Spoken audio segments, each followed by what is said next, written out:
بسم الله الرحمن الرحيم وسارعوا إلى مغفرة من ربكم وجنة عرضها السماوات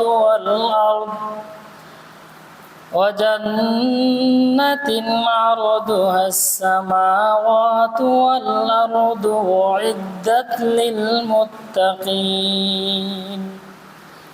وقال النبي صلى الله عليه وسلم لا يؤمن أحدكم حتى أكون أحب إليه من والده وولده والناس أجمعين أو كما قال عليه الصلاة والسلام। रहे मेरे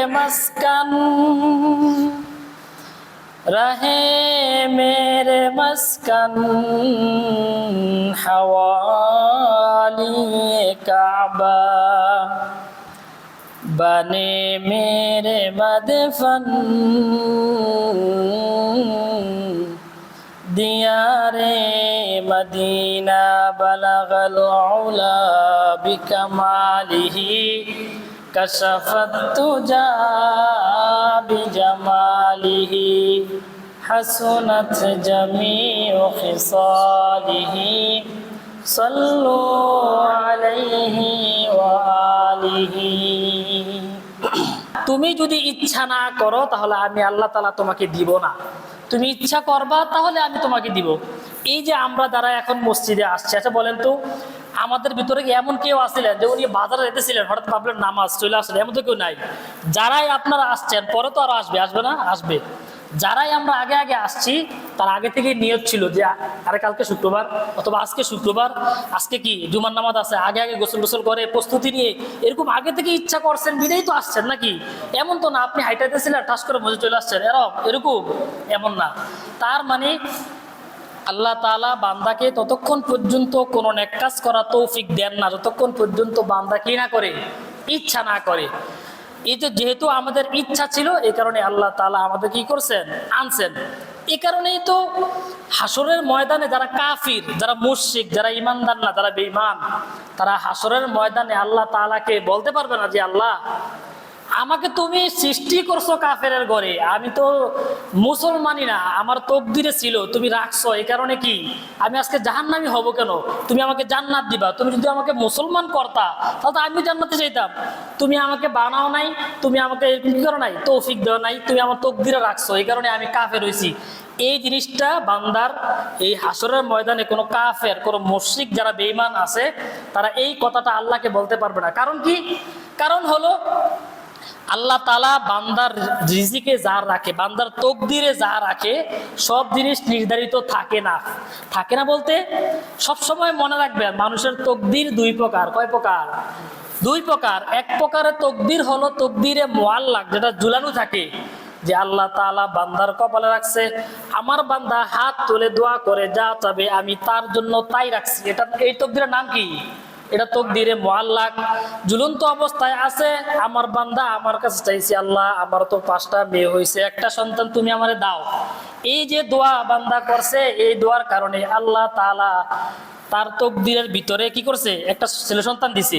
এই যে তকদিরটা, এই তকদিরের নাম কি? তকদিরে মুআল্লাক। মনে রাখবেন বেশিরভাগ তকদিরই তকদিরে মুআল্লাক, ঝুলন্ত অবস্থায় থাকে। যেমন আপনি এখান থেকে ক্যান্টনমেন্ট যাবেন, যদি আপনি রিক্সা দিয়ে যান, যদি রিক্সাটা কোনো ক্রমে অ্যাক্সিডেন্ট হয় তাহলে আপনি ব্যথা পাবেন, যদি গাড়ি দিয়ে যান আরেকটু বেশি ব্যথা পাবেন, যদি আপনি হেলিকপ্টার দিয়ে কি করেন আপনি ক্যান্টনমেন্ট যান, যদি অ্যাক্সিডেন্ট করেন আপনি মারা যাবেন। এই 5টাই আপনার তকদিরে আছে, কিন্তু আপনি কোনটা গ্রহণ করেছেন এটা আপনার এখতিয়ার। এমন না যে আয় হায় এই গাড়িতে গেছি এই জন্য আমি অ্যাক্সিডেন্ট করছি, আমার কপালে ছিল না। তোমার কপালে 5টাই ছিল, তুমি কোনটা গ্রহণ করেছো? যেটা তুমি গ্রহণ করেছো সেই হিসাবে তোমার কি তকদির ছিল, এটাকে বলা হয় কি তকদিরে মুআল্লাক, যেটা ঝুলন্ত অবস্থায় থাকে। আরেকটা তকদির হলো, তকদিরটার নাম হলো তকদিরে মুবহাম। কি? এই তকদিরটা এমন একটা তকদির যে তোমার জন্ম হয়েছে, মৃত্যু তোমার হবেই হবে। কি? মৃত্যু তোমার একদিন হবে, তুমি মানুষ হিসেবে আমি তোমাকে পাঠিয়েছি, কিন্তু তোমার একদিন মৃত্যু হবেই। কিন্তু মৃত্যুটা আপনি কিভাবে নেবেন? একজন লোক আত্মহত্যা করছে, তার মানে এই না যে তার কপালে ছিল না। যারা আত্মহত্যা করে এটা কি তার কপালে ছিল না। আত্মহত্যা যারা করে তারা চিরস্থায়ী কি জাহান্নামী। এখন যদি কেউ বলে যে আমার কপালে মৃত্যু, আমি তো আত্মহত্যা করছি, কি আমার কপালে ছিল না? তোমার কপালে কি মৃত্যু লেখা ছিল, কিন্তু তুমি নিজে ইচ্ছা করে কি করছো, মারা গেছো। এই কারণে শেখ সাদ রহমতুল্লাহ আলাই বলেন যে হায়াত থাকতে যদিও মানুষ মরে না, কি হায়াত থাকতে যদিও মানুষ মরে না, তথাপি তুমি বিশাল সাপের মুখে যেও না। এখন আপনি যদি বলেন আমার মৃত্যু কখন হবে জানি তো না, আমি গাড়ির রাস্তায় গিয়ে শুয়ে থাকি, এটা হবে? এটা হবে নাকি? আপনার মৃত্যু আপনি জানেন না, তাই বলে গাড়ির রাস্তায় শুয়ে থাকবেন না। তার মানে যেটা বুঝাইতে চাইলাম, যে কোনো জিনিস আল্লাহ তাআলা বান্দাকে ইচ্ছে করে দেন না। যদি বান্দা চায়, যেমন সন্তান যেমন কান্না না করলে মা দুধ দেয় না, ঠিক তেমনি ভাবে আল্লাহর কাছে বান্দা কোনো জিনিস চাবে না, আল্লাহ তাআলা তাকে দিবে না। বা কোনো জিনিস ইচ্ছা করবে না, আল্লাহ নিজ হাতে ঘরের ভিতরে আইসা আপনাকে খাওয়াইয়া দিবে না। কিন্তু দিতে পারে, কিন্তু দিবে না, এটা আল্লাহ তাআলার নিয়মে নাই। এই কারণেই আমরা যারা মসজিদে আসছি, আমরা এতটুকু আশা রাখি যে আল্লাহ তাআলা আমাদেরকে তৌফিক দিয়েছেন, আমাদের ইচ্ছা ছিল, এবং কি এই যে তৌফিক দিলেন, এই যে একটা নেক কাজ আমরা করলাম, এই নেক কাজ করাটা হাদিস শরীফে আল্লাহর রাসূল সাল্লাল্লাহু আলাইহি সাল্লাম বলেন, কোন বান্দা যদি কোনো নেক কাজ করে, এই নেক কাজটাই দলিল যে তাকে আল্লাহ তাআলা ভালোবাসে। সুবহানাল্লাহ বলেন। আপনি যেটা নেক কাজ করবেন, এই নেক কাজটাই দলিল যে আপনাকে আল্লাহ তাআলা কি ভালোবাসে। আপনার ঘরের ভিতর একটা কাজের মহিলা বা কাজের লোক আজকে 10 বছর কাজ করে, সে যদি ভালো নাই হইতো আপনাকে রাখতেন? ভালো না হলে ওকে কদিন পরে বিদায় করে দিতেন, ঠিক না? কারণ কি, ভালো দেখেই তো রাখছেন। তো আল্লাহ তাআলা যাকে দিয়ে ভালো কাজ করায় চায় যে আল্লাহ তাআলা তাকে মহব্বত করে। যেমন এক মহিলা, বুড়ি মহিলা, রাস্তা দিয়ে এক আল্লাহর রাস্তা যাওয়ার সময় দেখতেছে বুড়ি মহিলাটা কি করতেছে, হাত তুলে আল্লাহকে বলতেছে, আল্লাহ তুমি যেভাবে আমাকে মহব্বত করো, আমিও তোমাকে মহব্বত করি, ভালোবাসি। আল্লাহ আমি যেমন তোমারে ভালোবাসি, তুমিও কিন্তু আমারে ভালোবাসো। এই কথাটা শোনার পর আল্লাহর ওলি ওই বুড়ি মহিলাকে বলতেছে, বুড়ি মহিলা তুমি কিভাবে বুঝলা যে আল্লাহ তাআলা তোমাকে মহব্বত করে, ভালোবাসে? আল্লাহ কি তোমাকে বলছে যে আমি ভালোবাসি? তাহলে তুমি বুঝলা কেমনে? তো বুড়ি মহিলাটা বলতেছে, যেই মালিক আমার মুখ দিয়া এই কথাটা আনছে যে আমি আমার আল্লাহকে ভালোবাসি, মহব্বত করি, এই কথাটা যেহেতু আমার আল্লাহ আমার মুখ দিয়া আনছে, তার মানে আল্লাহ যদি আমাকে মহব্বত ভালো যদি নাই বাসতেন তাহলে এই কথাটা আনতেন না। যেহেতু এই কথাটা আমার মুখ দিয়ে আল্লাহ আনছেন, এই কারণে আমি বিশ্বাস করি যে আল্লাহ তাআলা আমাকে মহব্বত করেন। এই কারণেই উদউ রাব্বাকুম তাদাররুআ ওয়া খুফিয়া, আল্লাহ পাক কোরআনে বলেন তোমরা আমার কি করবা, ইমানটা এমন একটা অবস্থা, ইমান হলো এমন একটা অবস্থা, ভয়ও রাখবা আবার আশাও রাখবা। কি রাখবা? ভয়ও রাখবা, আশাও রাখবা। ভয় রাখবা এমন, কত নেক কাজ করি, গুনাহ থেকে বিরত থাকি, নামাজ পড়ি, রোজা রাখি, রমজান মাস আসলে চেষ্টা করি যাকাত দিই, যা নেক কাজ করি মানুষের ক্ষতি করি না, উপকার করি, সুদ ঘুষ খাই না, আমার পাশের মানুষ সুদ ঘুষ খায়, আমি আল্লাহর দিকে তাকিয়ে সুদ ঘুষ থেকে বিরত থাকি। এই যে আল্লাহর জন্য এই যে কাজগুলা কষ্টগুলা করি, আমি আশা করি আল্লাহ তাআলা আমাকে কি করবেন, এর উসিলায় মাফ করবেন। এটার নাম কি? আশা। আবার এত বেশি আশা না রাখা যে আমি এগুলো করি আল্লাহ তাআলা আমাকে জান্নাত দিবেন, এত না রাখা। এই কারণে ঈমান হলো এমন একটা নাম, তুমি আশাও রাখবা, ভয়ও করবা, ভয় করবা আল্লাহ এই যে নেক কাজগুলো আমি করি যদি কবুল না হয়, কি এত নামাজ পড়ি, রোজা রাখি, দান সদকা করি, জিকির আজকার করি, যদি একটাও যদি কবুল না হয়, এই ভয়টা মনের ভিতরে রাখবা। আবার এমন একটা আশাও রাখবা, আল্লাহ এই যে নেক কাজগুলো আমি করতেছি আমার একটা আশা আছে, আল্লাহ আমাকে আর উসিলা জান্নাত দিবেন। এই দুইটার মাঝখানে কি ঈমান। এত বেশি ভয় না করা, হায় হায় আমার কি জানি হয়, এত বেশি ভয়ও না করা, আবার এত বেশি আশাও না রাখা, আর করি তো আল্লাহ তাআলা জান্নাত না দিয়ে কই যাবেন, ঠিক না? এই কারণে এই কাজগুলো কি করা, না করা। এই কারণে ঈমান হলো কি, ভয়ও যেমন রাখবা, আশাও কি রাখবা, এটার নাম হলো কি ঈমান। যা হোক, এই যে আল্লাহ তাআলা আমাদেরকে মসজিদে আনলেন, তার মানে এটা দলিল না আল্লাহ তাআলা আমাদেরকে ভালোবাসেন। এই জন্য আমরা আবারও বলি আলহামদুলিল্লাহ। আমি কোরআনের একটা আয়াত একটা তেলাওয়াত করেছি, সূরা নিসার একটা আয়াত 6 পারা 6 নম্বর পৃষ্ঠা শুরু, ওয়াসারিউ ইলা মাগফিরাতিম মির রাব্বিকুম ওয়া জান্নাতিন আরদুহাস সামাওয়াতু ওয়াল আরদ ওয়া জান্নাতিন আরদুহাস সামাওয়াতু ওয়াল আরদু ইদ্দাত লিল মুত্তাকিন। আল্লাহ তাআলা দুনিয়ার সব মানুষদেরকে লক্ষ্য করে বলতেছে, দুনিয়ার ইমানদার নর নারী যারা আছো সবাই, তোমরা দুনিয়ার জন্য কত কিছু করো, দুনিয়ার জন্য করো, এটা খারাপ না করো। আমি আল্লাহই তো বলছি, নামাজ পড়ার পর আবার তুমি মাঠের ভিতরে চলে যাও, রিজিক তালাশ করো, বলে নাই? ফাইদা কুদিয়াতিস সালাতু ফান্তাশিরু, মাঠে বের হয়ে যাও। এই কারণেই কেউ যদি ফজর নামাজ পড়ার পর রিজিকের জন্য আবার চলে যায়, আবার যদি আবার আইসা মসজিদে জোহর নামাজ পড়ে, তো হাদিস শরীফে আল্লাহ রাসূল বলে, এই যে আল্লাহ তাআলা আরেকটা বিধান হলো, তুমি তোমার রিজিকের জন্য মাঠে ময়দানে চলে গেলা, আবার যে আইসা জোহর নামাজটা পড়লা, এটাও কিন্তু আল্লাহর একটা বিধান তুমি মানলা। এই কারণে ফজর থেকে জোহর পর্যন্ত যদিও তুমি ইবাদত করো নাই, কিন্তু আল্লাহ তাআলা এই সময়টা যেহেতু রিজিক তালাশ করাটা ইবাদত, এই কারণে জোহর পর্যন্ত এই রিজিকটা আল্লাহ তাআলা তোমার আমল নামার ভিতরে গণ্য করবে। সুবহানাল্লাহ।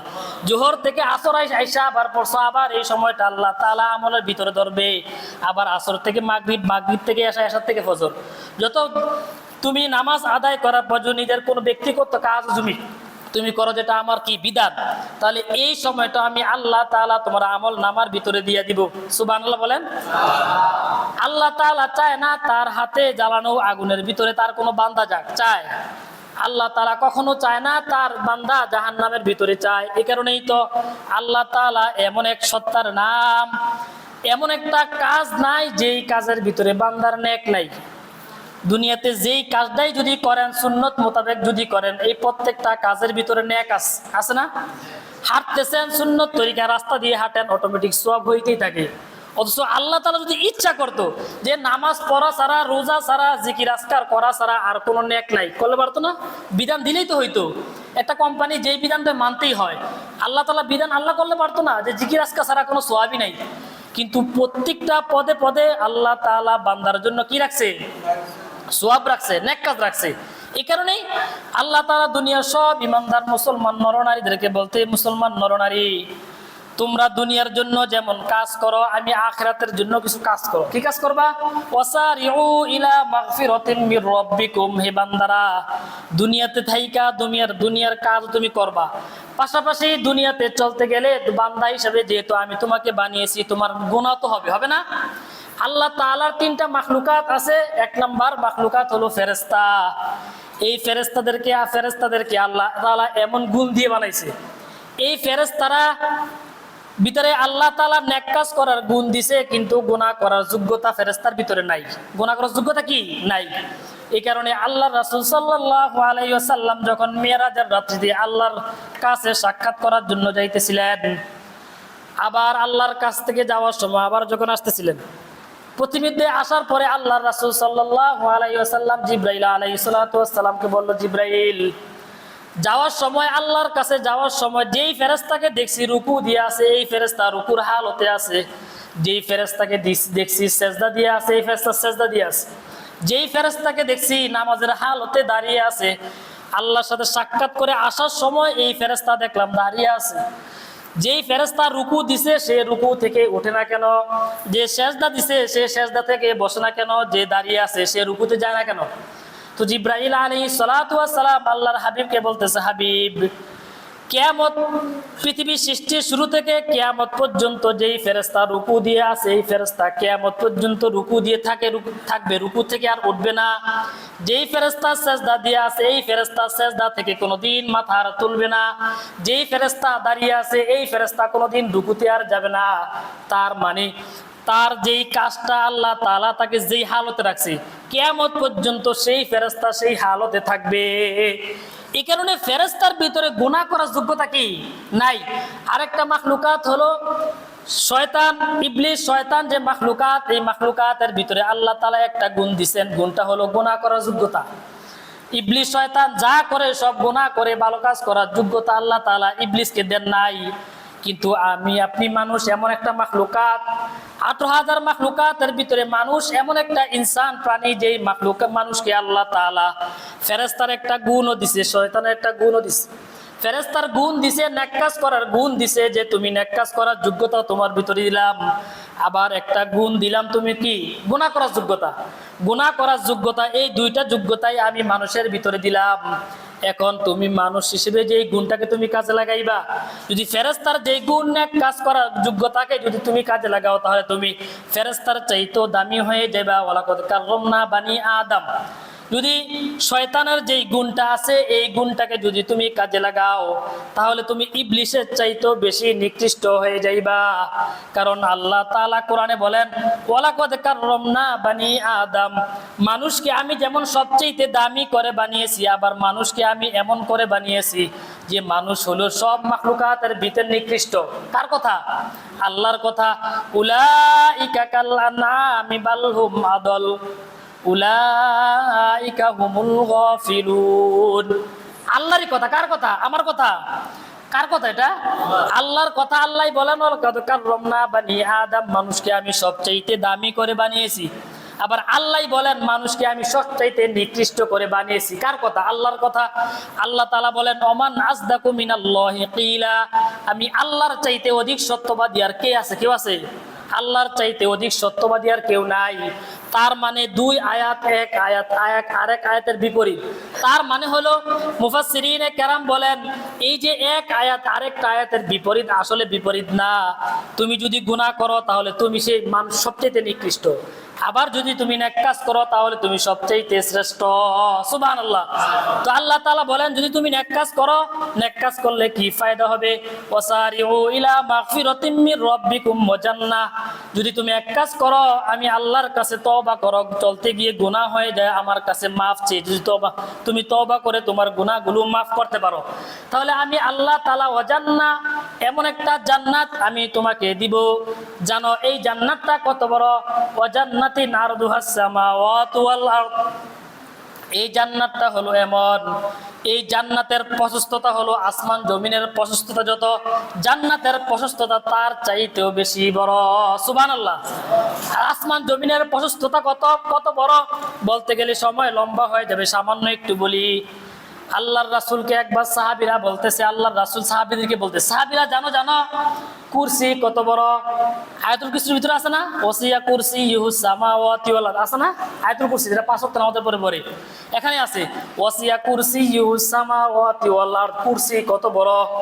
তো সাহাবীরা যখন আল্লাহর রাসূলকে বললেন, হে আল্লাহর রাসূল কুরসি কত বড়, তো আল্লাহর রাসূল হাত থেকে একটা আংটি বের করে বললেন, সাহাবীরা এই 7 আসমান জমিন এই সবটাকে যদি একসাথে প্যাকেটিং কইরা যদি এক জায়গায় রাখা হয়, তাহলে এই 7 আসমান জমিন কুরসির তুলনায় এমন দেখা যাবে। এই বিশাল মরুভূমির মাঝখানে যদি হাতের আংটিটাকে যদি মরুভূমিতে রাখলে যেমন দেখা যাবে, এই কুরসির কাছে 7 আসমান জমিনকে এত ছোট দেখা যাবে। সুবহানাল্লাহ। এবার সাহাবীরা বলতেছে, ওগো আল্লাহর নবী, কুরসি যদি এত বড় হয় তাহলে আল্লাহর আরশ কত বড়? যেই আরশের উপরে আল্লাহ থাকে, ঠিক না, যেই আরশের উপরে আল্লাহ তাআলা সমাসীন, কুরসি যদি এত বড় হয় তাহলে আল্লাহর আরশ কত বড়? আল্লাহর রাসূল সাল্লাল্লাহু আলাইহি ওয়াসাল্লাম বলেন, এই কুরসি এই 7 আসমান এই সবটাকে যদি একসাথে বান্ডিং করে ফুটবলের আকৃতি দিয়ে যদি এক জায়গায় রাখা হয়, তাহলে মরুভূমির মাঝখানে আংটিটাকে যেমন দেখা যাবে, আল্লাহর আরশের কাছে 7 আসমান জমিন কুরসি সবগুলাকে আংটির মতো দেখা যাবে। সুবহানাল্লাহ। এবার বুঝেন 7 আসমান জমিন কত? হাদিস শরীফে আল্লাহর রাসূল বলেন, এই জমিন থেকে আসমানের দূরত্ব হলো 500 বছর রাস্তা। কয় বছর রাস্তা? 500 বছরের রাস্তা। মনে করেন এখান থেকে মসজিদের ছাদ, এই যে এই ফাঁকা জায়গাটা দূরত্ব হলো 500 বছর। কয় বছর? 500 বছর। এই যে ছাদটা যেটা মোটা আছে, ছাদটা যেটা মোটা আছে, এই পেট থেকে ছাদের পিঠে যাইতে আরো 500 বছর। উদাহরণ, এই 7 আসমানের উপর যে একটা আসমান আছে, এই আসমানে যাইতে 500 বছরের রাস্তা। আবার এই আসমানটা যেই বার যেই মোটা, এই আসমানের প্রথম পেট থেকে পিঠে যাইতে আরো 1000 আরো 500 বছরের রাস্তা। তার মানে এই জমিন থেকে প্রথম আসমানের সাথে যাইতে তোমার লাগবে 1000 বছর। কয় হাজার বছর?